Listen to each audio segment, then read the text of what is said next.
Я с удовольствием поздравляю Госканал с юбилеем. 45 лет – это уже очень серьезный и прекрасный возраст. Я ваш преданный зритель лет с 6.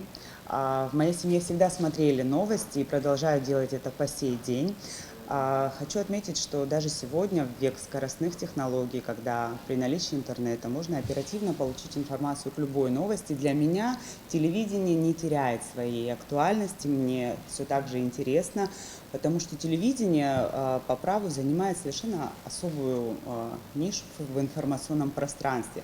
Это зрительный контакт с корреспондентом, это зрительный контакт с телеведущим, это эмоции. На мой личный зрительский взгляд, АГТРК успешно шагает в ногу со временем. Конечно, в первую очередь Госканал для меня это новостные выпуски, но вместе с тем я с удовольствием смотрю и тематические передачи. В принципе, как к 8 я включаю канал, так он у меня и включен до позднего вечера.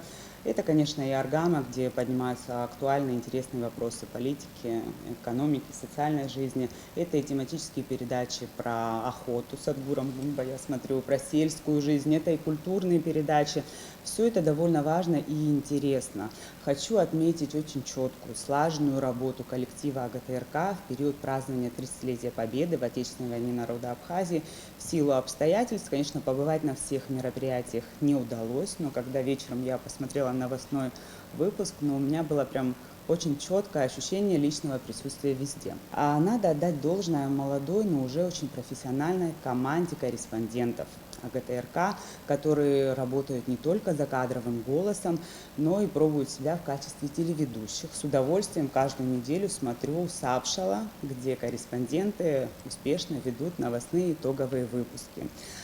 Госканал развивается, совершенствуется, обновляется. Мы этому, конечно, рады.